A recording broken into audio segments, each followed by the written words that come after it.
આજરોજ વડોદરા મ્યુનિસિપલ કોર્પોરેશનના ખર્ચે અને જોખમે હવાઈ માર્ગે નગરસેવકો કેટલાક અધિકારીઓ માટે સેમિનારના બહાને પ્રવાસ રદ કરવા બાબતે આવેદનપત્ર આપવામાં આવ્યું હતું। સેમિનારમાં અભ્યાસમાં બહાને મહિલા કોર્પોરેટર પ્રજાના પૈસે અને જોખમે સિક્કિમ ફરીને આવ્યા બાદ પુરુષ કોર્પોરેટર પણ પાછળ રહેવા માંગતા નથી। તારીખ 7 અને 8 જ પુરુષ કોર્પોરેટર પણ હવાઈ માર્ગે સિક્કિમ જશે, જેનો લાખો રૂપિયાનો ખર્ચ વડોદરા મ્યુનિસિપલ કોર્પોરેશનના માથે નાખવામાં આવનાર છે।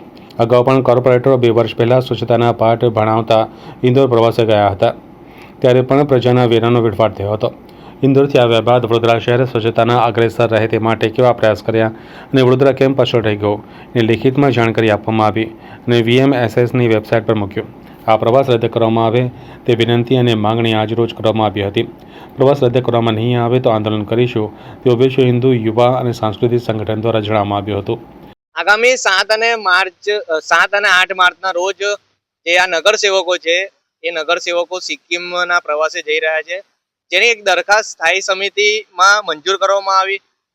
આ સ્થાયી સમિતિની અંદર જ્યારે કોઈ પણ દરખાસ્ત આવે છે ત્યારે જે સભ્યો છે એમનો વિરોધ હોય છે, પરંતુ આમાં આ દરખાસ્તમાં કોઈ વિરોધ ના કરવામાં આવ્યો। 22 લાખ રૂપિયાના ખર્ચે અધિકારીઓ અને કોર્પોરેટરો સિક્કિમ પ્રવાસે જઈ રહ્યા છે। અમારી મ્યુનિસિપલ કમિશનર દિલીપ રાણા સાહેબને અમારી લાગણી છે, માંગણી છે કે આ પ્રવાસ રદ થવો જોઈએ। આ પહેલા મહિલા કોર્પોરેટરો સિક્કિમ પ્રવાસે ગયા, એમણે શું વડોદરાને આપ્યું? એ શીખીને આવ્યા તો વડોદરામાં શું ફાયદો થયો એવું કંઈ જાણવા મળ્યું નથી।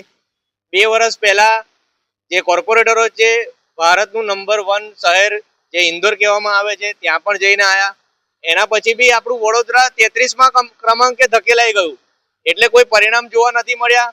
તો પ્રજાના વેરાના જે રૂપિયા છે એ રૂપિયા આવી રીતના વેડફવા ના જોઈએ એવી અમારી વિશ્વ હિન્દુ યુવા સાંસ્કૃતિક સંગઠનની માંગ છે। જો આ રદ કરવામાં નહીં આવે તો ઉગ્રમાં ઉગ્ર આંદોલન કરીશું।